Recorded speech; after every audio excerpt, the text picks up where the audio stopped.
ओम शांति।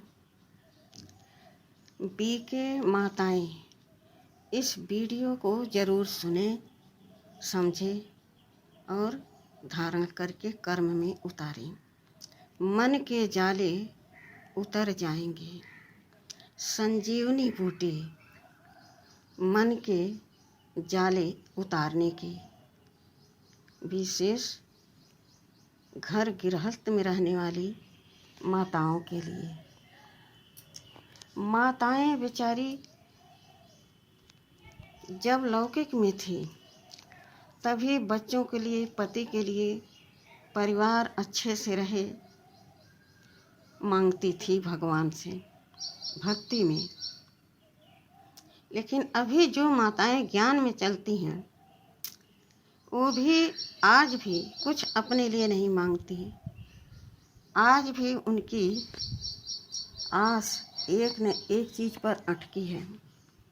काश मेरे पति भी ज्ञान में चलने लगते, मेरे बच्चे की ऐसी सर्विस लग जाए, मेरा परिवार अच्छे से चलता रहे,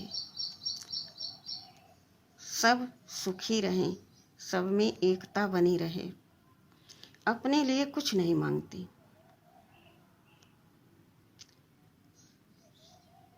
लेकिन अब बाबा मिला है तो अपने मन के जाले हटाते हुए माताएं विशेष, क्योंकि बाबा आया ही है माताओं को ऊंचा उठाने। माताओं को ही बाबा ने कलश दिया। पहले बाबा ने माताओं को भी आगे रखा, तो अब हमें इस भ्रम में नहीं रहना है कि पति ठीक रहें, पति ज्ञान में आए, बच्चे अच्छे से रहें तो ज्ञान ठीक है। तब तो सेंटर पर आना, मुरली सुनना ठीक है। नहीं, बाबा आया ही है माताओं को सदा सदा के लिए ऊंचे सिंहासन पर बैठाने, सबसे ऊंची माताओं की महिमा के लायक बाबा बनाने आए हैं। लेकिन भाई भी हैं।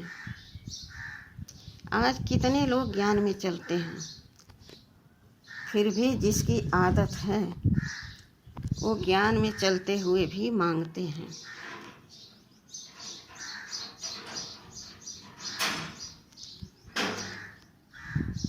कहते हैं हम तो बहुत पुरुषार्थ करते हैं, अच्छे से मुरली सुनते हैं, फिर भी मेरी ये मांग बाबा पूरी नहीं करता। तो बाबा भिखारी को दान देने थोड़ी आया है, अपने बच्चों को पद्मा पदम भाग्यशाली बनाने आया है। इस ज्ञान में चलते हुए जिनकी मांगने की आदत है, मुरली भी सुनते, योग भी लगाते, बाबा को जानते, पहचानते, मानते हैं, फिर भी मांगते हैं और कहते भी हैं कि बाबा मेरी ज़रूरत पूरी ही नहीं करता।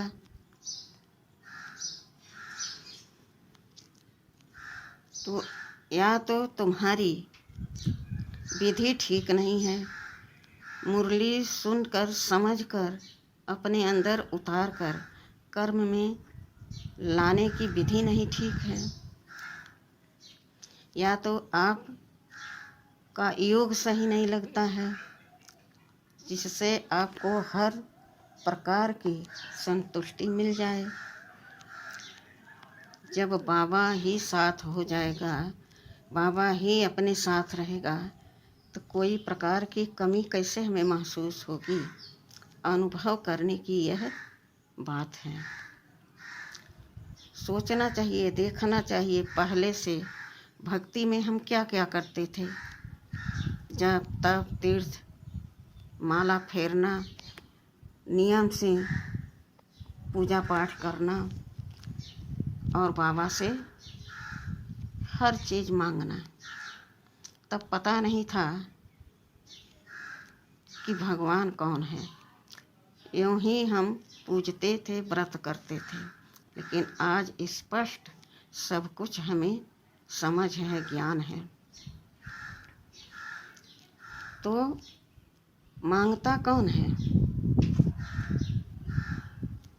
आप देखेंगे कि लौकिक में भी माता पिता को फुरना रहता कि हमारा बच्चा बड़ा हो तो हम उसको अपनी सारी संपत्ति सौंप दें। लेकिन जब बच्चे कामचोर निकम्मे निकल जाते, काम नहीं करते हैं, तो हम माता पिता की प्रॉपर्टी भी ख़त्म कर देते हैं। तो कहाँ जाएंगे? रोड पर ही तो जाएंगे और भीख भी मांगेंगे। ठीक इसी तरह ज्ञान में भी चलते हैं। बाबा से योग भी लगाते, मुरली भी सुनते, फिर भी मांगने की आदत नहीं गई। अब कोई कमी है बाबा के खजाने में, या जो लोग सेंटर पर रहते हैं कोई कमी है?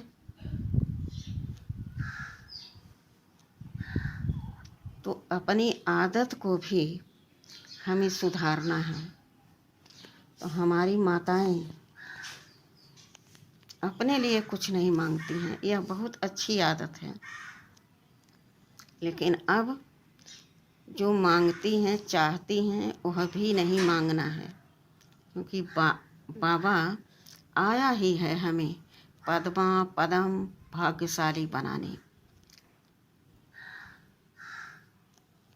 जो बाबा के श्रीमत पर चलेगा, चाहे पति हो, चाहे बेटा हो, चाहे परिवार हो, जो भी हो, उसकी तो झोली ज्ञान रत्नों से भरनी ही है। तो हम चिंता क्यों करें कि कोई ज्ञान में नहीं चल रहा, कोई की जॉब नहीं लग रही, घर में कलह कलेश है। इन सब से आप उपराम हो जाओ।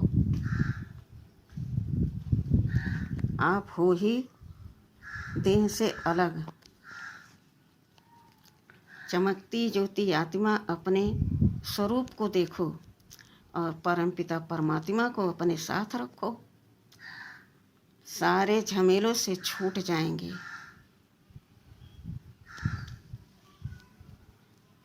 और सारी समस्याएं समाप्त हो जाएंगी।